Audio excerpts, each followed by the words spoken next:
그러면요, 공빠공마님, 이런 질문이 들 수도 있을 것 같아요. 오케이, 우리 집에 살 때는 그래도 돈이 안 들어갔잖아요. 제가 쓰는 뭐 기름값이나 이런 거 빼고는, 뭐 전기세 이런 거 빼고는, 그러면 이런 고령자 복지주택 들어갔을 때의 소위 말하면 어떻게 보면 관리비나 공과금. 월세 같은 공과금 그렇죠. 같은 거, 네. 이런 다달이 들어가는 금액 혹시 너무 비싼 거 아니냐. 아니에요. 부담이 그렇지 정말 적어요.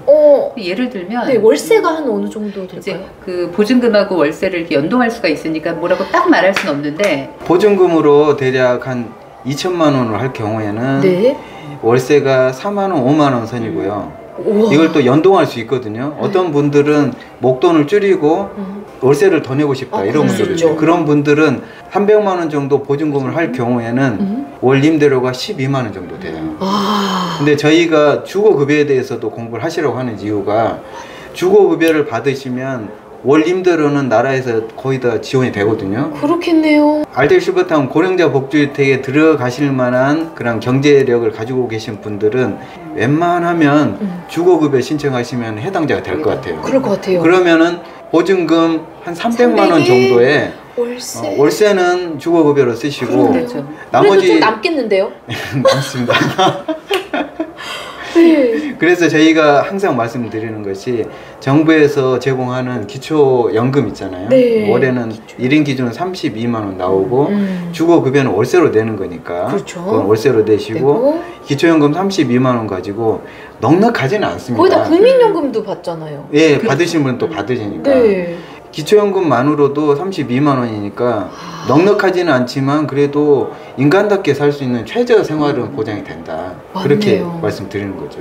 그러니까 저는 지금 놀란 게, 고령자 복지주택에 살면서도 주거급여를 따로 신청할 수 있다는 사실에 놀랐어요. 일단은 그걸 두 개를 같이 가져갈 수 네, 있군요. 그럼요. 정말. 실제로 해당되시는 분들 중에서 3분의 2가 신청을 안 하셔요. 그러니까 참 그게 안타까워요. 여러분 꼭 보고서 꼭 신청하세요. 네. 정부에서 주거급여를 만든 이유가, 이 어르신들의 노후 주거지에서 건강과 직결되거든요. 네. 주거 여건이 열악한 데 사시면은 몸이 약해지니까 맞아요. 그나마 좀 건강하게 노후를 보내실 수 있도록, 그러면 정부 입장에서는 뭐 요양비라든지 병원비에서 절약할 수 있거든요. 실제로 한 달에 주거비 10몇만 원, 20몇만 원을 지출하는 게 훨씬 저렴하지, 병원비로 수백만 원, 수천만 원 나가는 게 나라에서는 훨씬 부담이 크거든요. 그래서 이게 전부 다 연구가 돼 있는 과정이고, 주거급여 같은 경우에는 정부에서 이 취지를 살려서 부양자를 보지 않습니다. 부양 의무자. 예전에는 받지 않나요? 맞아요. 자녀들 그게 때문에 못 작년, 받았어요. 최근에 변했어요. 와, 너무 좋아졌네요. 지금 2, 3년 사이에 주거급여는 부양 의무자를 보지 않습니다.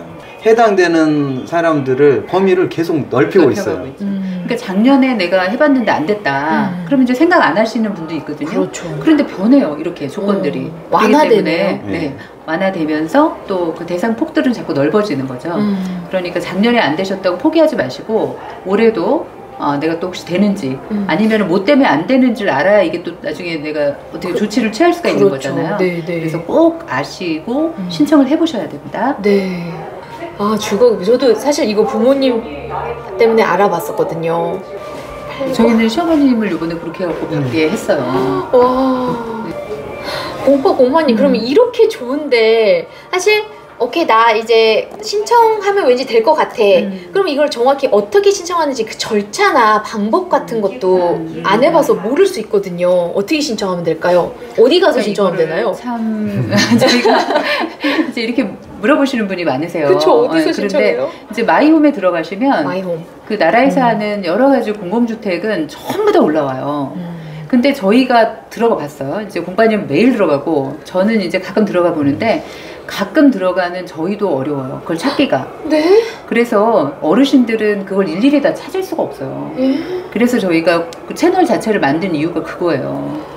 그래서 그거를 일일이 이렇게 물어보시면 그거를 다 설명을 해도 저희도 어려운 걸 어떻게 아시겠어요. 네. 그래서 저희는 그냥 그냥 저희 채널 보세요 그러거든요. 이게 저희 채널을 홍보하려고 하는 게 아니라 그냥 그게 제일 편해요. 네, 네. 왜냐하면 다른 채널에서는 이런 나라에서 하는 LH 주택 같은 것들을 이렇게 알려주는 그런 채널이 있어요. 그런데 시니어한테 적합한 채널을 알려주는 게 아니에요. 거기는 그냥 일반적인 걸 포괄해서 다 알려주기 때문에 사실은 시니어들은 해당이 잘 안 돼요. 네. 그래서 저희 채널을 보시면 저희가 이제 그 실버타운에 관계된 그런 사항들은 저희 공파TV에서 올리고, 그리고 고령자 복지주택이나 그 다음에 공공 실버 뭐 이런 LH에 관련된 국민주택, 뭐 행복주택 이런 것들은 저희가 한 개도 빠지지 않고 공공임대, 시니어 공공임대 채널에서 다 올리고 있어요. 그러니까 공빠공마님 채널에 들어가면 거기에 또 저희가 채널을 확인할 수가 있죠. 네. 그렇죠. 거기 가서 그럼 확인하면 맞아요. 된다는 네, 거죠. 저희가 채널이 두 개인데 네. 하나는 이제 실버타운하고 뭐 노후에 어떻게 행복하게 살까 그 위주의 채널이고,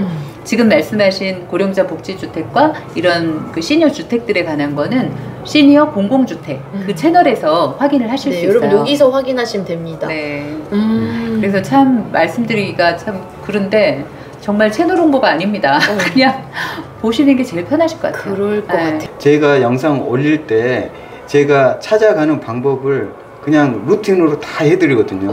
사실은 그 순서대로 하시면 되고, 또 영상 끝부분에는 고령자 복지주택이 어디에서 만들어지고 있는지 이 선정 연도별로 지역을 다 해놨어요. 네. 근데 그것만 딱 멈춰놓고 보시면은 어느 지역에서 언제 선정됐기 때문에 언제쯤 모집하겠구나, 이걸 관심만 가지면 다 보실 수 있고요.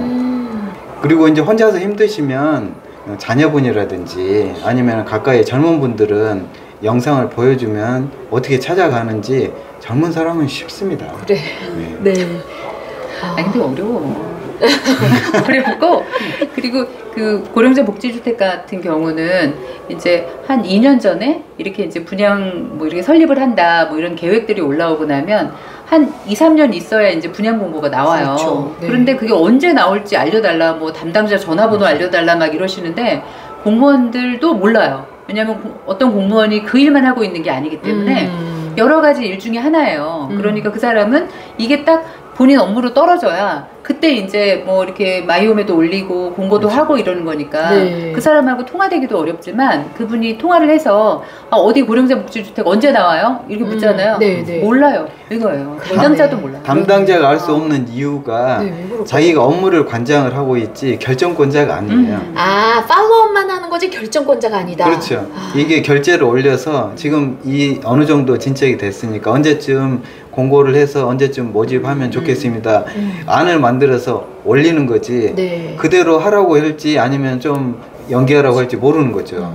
그래서 결론적으로 말씀드리면 공고할 때 이후로 알 수 있는 거지 공고하기 전까지는 아무도 모릅니다. 네. 그래서 모든 기준이 공고일 이후입니다. 네. 그래서 많이 질문하신 분들이 내가 무주택 기간이 얼마나 있어야 되느냐, 그런 거 없습니다. 그런 거 없네. 공고일 전날 집을 파시면 그냥 무주택이 되시는 거고요. 그래서 공고일 기준이 굉장히 중요합니다. 그렇네요. 그럼 미리 정보를 접한다 그러면 내가 어느 정도는 대충 공고가 나겠다 해서 그때 준비를 하고 있으면 되겠네요. 예를 들어 그렇죠. 내 집이 있었다 그러면 팔 거 팔고. 그렇죠. 아, 이게 보통 이제 한 2년에서 3년 정도 걸려요. 그렇죠. 네, 그러니까 아 이제 저희가 올려드리는 거에 보면 2021년도에 이것이 나왔다. 그렇죠. 네, 그러면은 한 23년 내지 24년도 되면 분양 공고를 하겠구나. 이걸 추측을 하시고 그걸 대비해서 집도 좀 처분하시고 그렇네. 이렇게 준비를 하실 수 있는 기간으로 삼으셔야 되는 거죠. 그렇네요.